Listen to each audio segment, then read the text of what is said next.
Amen. Oh no. All praise, man. I hope that you guys are blessed and having a blessed day. These are my comfy clothes. Hey, shout out to Second Battalion Third Marines. I know they decommissioned the unit. Oh my God, it fell again. They decommissioned the unit, but that was my first attachment as a Navy sailor to a military command. So I have a soft spot for my Marines, and these things are just warm. Hey, if any of y'all are active duty, please go to the NEX, go to the MCX. These, please send these. I'll send you the Addy. I'll send you the. Well, I got my disability. Well, let me not say too much. So I be, saying too much. But if any of y'all are near a military base and want to hook me up, these and look, the ones that the Marines wear when they doing the amphib training, where they have like the marpet on the sleeves, but then the rest is like tan. The tops, those two, man, those two. Matter of fact, just give me the whole uniform, and I'm gonna just do my thing with it. Anyway, today I want to talk about utility, man. One of the things that really has been sitting on my mind is utility. How can I be useful? Not necessarily for a woman's sake, but how can I be useful for the kingdom, right? At the Most High God.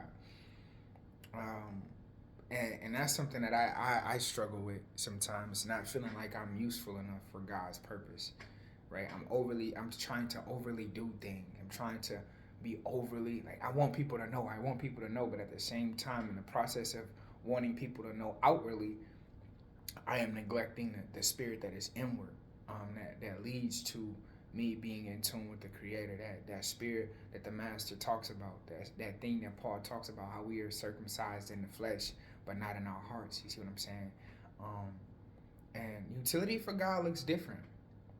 For some of us, like Paul talks about in First Corinthians, I believe it's First Corinthians 12, where he talks about the administration of spiritual gifts. I also feel that there's an administration of physical gifts, like many of us already know. And these are things that will allow us to be useful.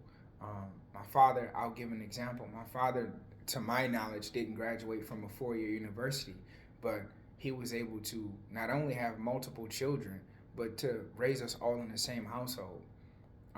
Literally in the same house. We were all quite literally raised under the same roof, not at the same time, but at different periods of time. And he was able to teach us things like how to change a hot water heater, right? How to change our oil in our cars, how to change the brakes on our cars, how to change headlights, right? How to, if we needed to chop trees down, how to tear down garages, how to build things back up. He taught us how to ground ourselves, how to get in tune with the Creator, how to meditate, how to train in martial arts. I remember, and my cousin just quoted this to me the other day. It was like, our father, he's like, you have to remember what Baba used to say. That's what I call my father, Baba.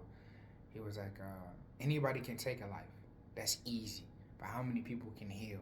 How many people can fix things that have been destroyed? That last part I'm paraphrasing, but it's anybody can kill, how many can heal, right? And to me, my father was a perfect example of a man who had utility for the Creator. Not only did he teach me and the people who came into our household, who are my brothers and my sisters, whether we share the same DNA or not, because he saw them as his children, so my brothers and my sisters.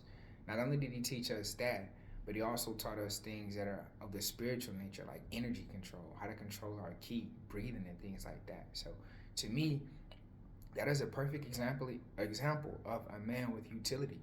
It is not necessarily, like, notice I didn't say anything about how much money he made. Notice I didn't mention money one time in everything I just stated. Those things are not, um, what's the word, criteria for how useful a man is. Any man can have money. A heathen can have money. A rapist, a murderer can have money.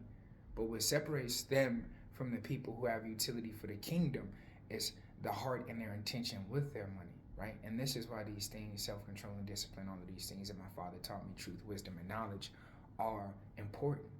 This is your utility. This is your Batman utility belt. When you go to your utility belt, what are you pulling out? I think that many of us, especially in this modern time, especially those who are believers, we become so fixated on what the physical utility looks like that we neglect the spiritual. Because everything that I mentioned, though they have it is done in the physical is a spiritual first application, right? To know how to do all of these things takes self-control and discipline. So you have to, for a time, focus on one task at a time, right? And you may be able to do two or three, but it again goes back to discipline and self-control. What can you do, and what are you, in this current state limited to do? So for my fellas out there, it doesn't matter. It matters that you have money to feed yourself and to house yourself and to buy the things that you are in need of, right? I'm not telling anybody not to have that. And I know sometimes those things wane, right? Finances change, situations change. But if you truly want to have utility, you have to look past that. You have to look past that. You have to look past the material world. Again, I think many of us, we focus so much, and myself included for a time, focus so much on the appearance of godliness that I neglected the spirit of God, right? And it wasn't anything like, oh, I don't believe, but it was more so like through my own reflection, I noticed, oh, this time, if I'm trying to stay on a straight path, right? If I'm moving forward, this time I may have veered a little bit to the left, but I stayed on course, or I may have veered a little bit to the right, right? Because we want things, we're fleshly at some point, right? We live in the spirit, hopefully, but we are in a fleshly state right now. So there are material things that we want, whether it be firearms or vehicles or a certain amount of money so that we can travel. But it is important, right, that we ingrain this knowledge within ourselves that these things, material things, are not us. And without these material things, we are very much still useful if, right, if we've applied ourselves to wisdom and knowledge and discipline and self-control in these tenets that make a man, right? The same foundation that is in martial arts, is a true martial art, is the same foundation that is in every spiritual practice, right? Self-control, discipline, consistency, and having a light heart. You'll notice that real martial artists are not very aggressive. They are very relaxed and calm and happy and go-lucky people. Like, if you're a true martial artist, some people are practice martial arts and get to high levels, but they only a martial artist in the flesh, not in the spirit or in the mind. You see what I'm saying? So why do I say all of this? I say all of this to say, in this society that we live in, fellas, it is important that we release and let go of the narrative that money will make us useful. That physically being in good physical shape is important, but don't become so fixated on physical shape that you become vain. Again, something I fell victim to. Realizing that it is the spirit of the man, it is the heart of the man that dictates his usefulness. Who is this? Oh, it is the application of the knowledge that you've been given, and the ability to give that knowledge and teach that knowledge to future generations, right? In a way that they can receive it, that will dictate how you are used and your air quotations usefulness, right? Anybody can be used. Even a murderer can be used. Paul is a prime example. Moses is a prime example. Even somebody who's, ashamed of themselves can be used. King David posts Bathsheba, right? Even somebody giving quick to anger can be used. Jonah, like when that leaf, essentially, when that foliage is killed by the Most High God, he asked my boy, why you mad about that? Isn't the people in this city more important than that little tree that got ate up by the worm and whatnot and what have you? So I say all that to say, you have to accept that you are useful. However, the way that you go about finding your usefulness is not material. First, you have to ground yourself. You have to unlearn these bad habits. You have to unlearn these negative tendencies, and you have to be willing to sit down and humble yourself. Sit down with the Creator and let Him sit down with you and work you through the process so that you may be of use, so that you may be a man of utility, not just in the physical, but in the spiritual. You see what I'm saying? And it takes time. It may be a 2-3 year endeavor, but what's 2-3 years if you live into 85? What's 2 or 3 years if you live to 96? You will forget 2 or 3 years like that.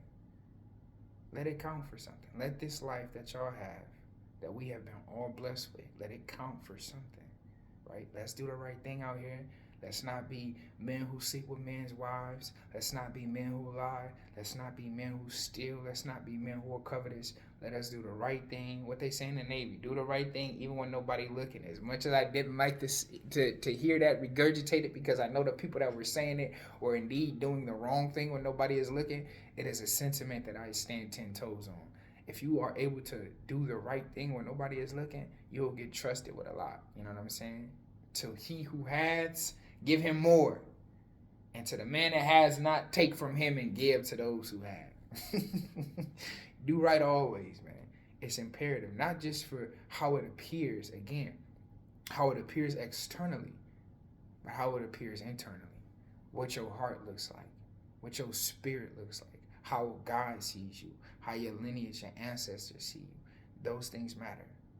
Those things matter. And they appear on the flesh. You see a person that be doing wickedness, it appears on the flesh. What he say? And if a man's eye be single, then his whole body be full of light. But if a man's, you know what I'm saying?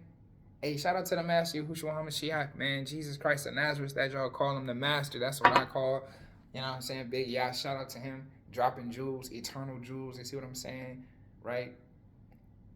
But if a man's eye, you know what I'm saying, be dark, then how dark then is his spirit? You see what I'm saying? Paraphrasing that last part. But anyway, listen, I love all of y'all. God loves all of y'all. I know y'all got it. Have faith in yourself, bro. And more importantly, have faith in God. And even if you're the only one walking this journey, you're not walking it by yourself. I'm going to say it again. Even if you're the only one walking this journey, you're not walking it by yourself.